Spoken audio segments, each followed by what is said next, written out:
Hey guys, welcome back to another one of my tower fantasy videos, where today we're going to be going over fire comps for free to play, what fire comps you can possibly pull for in the future, and on top of that, 3 different fire comps you might want to invest into. It can be either free to play or well, but these are just some future comps that I look forward to. So hope you guys stick around for the whole video. So the first comp that we're going to be talking about that I think is the best comp out of any type of comps right now in tower fantasy for the fire team is Ruby, Annabelle, and Lane. This team is very free to play friendly because you only need advancement 1 on Ruby, and any other advancements that you get is totally up to you. You do not need them. First thing we're going to be talking about is Ruby, of course. So Ruby is a fire element, of course, and with a lot of these fire elements, they're going to set targets on fire for 8 seconds with the next attack whenever they're using fully charged weapons. And not only that, the ongoing damage is going to be 58% of attack for every second. And then not only that, these targets that are inflicted with burn will take 50% reduced healing. I don't know how important that is unless it's like a boss that recovers health, or if they have something come out the future that heals or something like that. I'm not 100% sure, but burn is a nice little buff to already add on to the additional damage that you do. So for Ruby, like I said, you need advancement 1 for her, at least in my personal opinion, because of the fact that her Sparky skill, which is like I just said, her skill, it's a 30-second cooldown, and when you get the first advancement, it's going to increase Sparky's basic attack damage to 182, and not only that, the weapon skill cooldown is going to be reduced by 24 seconds, meaning the skill will now have a 6-second cooldown.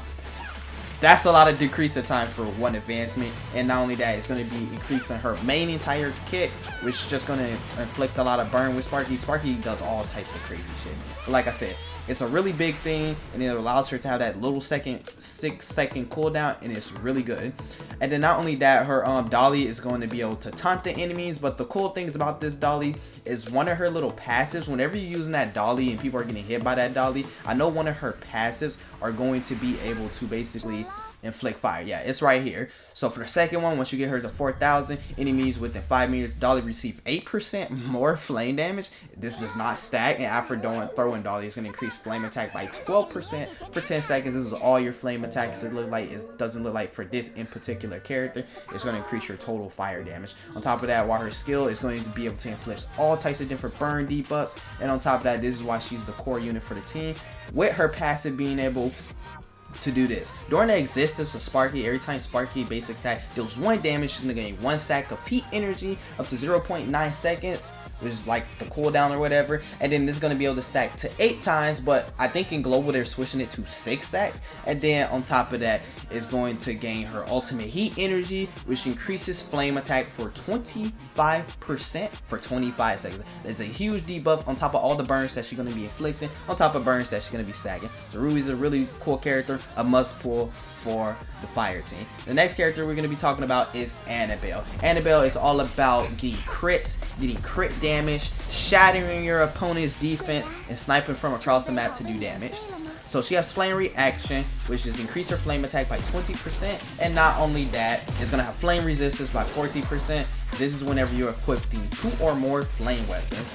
This effect also works when she's the offhand slot, meaning you're not using her as the main DPS weapon at the time. Then whenever you're using her, you know, her sniper skill, discharge, charge skill, or dodge attack, it's going to increase Crawl Sniper's final crit rate by 5% for 15 seconds, and it stacks up 3 times, 15% of crit rate. And on top of that, if crit rate exceeds 100 or 50% of that asset's crit rate, is converted to crit damage up to 7.5%, which is really good. For her first advancement, all it's going to do is whenever you hit the target 2 times with the scope shot, is going to leave a certain space inside the area for the location at 12 seconds. And on top of that, it's going to increase 2 burn elements, and on top of creating 2 burn elements, it's going to reduce their movement by 80% for 5 seconds. The cooldown is 12 seconds. And then not only that, enemies target by the scope will also have a 1.5 second scare, and on top of that, their movement speed is also decreased by 80% and the cooldown 4 seconds. So advancement 1 for Annabelle's is really for you guys who suck at scoping.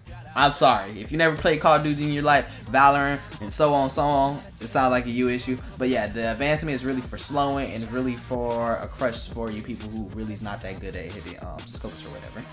And she also inflicts a lot of burn in her kit too, which is what makes her really good. And then the last character is Ling. Ling is very important for these fire teams because look at this. Although she doesn't need no advancements of the such, The cool thing about her, if you look at her discharge, her skill. Her skills have a lot of different passes depending on what team you're running. So for the fire team in particular, I will cover her in future videos. Whenever you pair her with 2 flame weapons, transform the Moonlight Ram into fire, and inside of the ram, any burn effects you apply will have their duration increased by 4 seconds. So if your burn's already 4 seconds, it's going to double the damage over time that you're going to be able to get. And not only that, it increases flame damage to shielded targets by 15%. That right there is a blessing. The first buff was a blessing, but the second one is even more of a blessing, because now that they're shielded, you're not doing as less damage as you usually do. Now you're doing more damage with Lings, which I think is really cool, because Ling is a support character for pretty much any team comp you want to run. So the second team comp that I want to talk about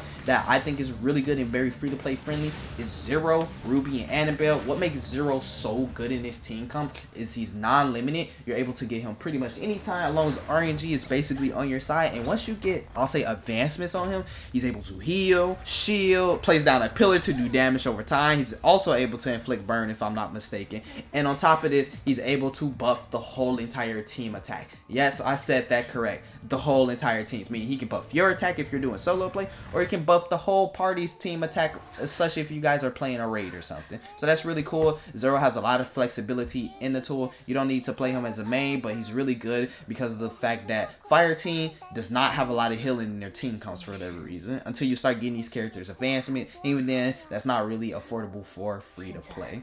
But these 2 teams I would recommend for free to play so far. And for the first team, I'll recommend that even for whales. And then the third but last most whale team that I could consider is Ruby, Ling, and Co-op B. So I already talked about Ruby, I already talked about Ling. Let's talk about Co-op B. Co-op B is the next fire character. No, not the next. The first limited fire character that is actually coming to global. And the problem with Co-op B is you need her at least advancement 3 or higher.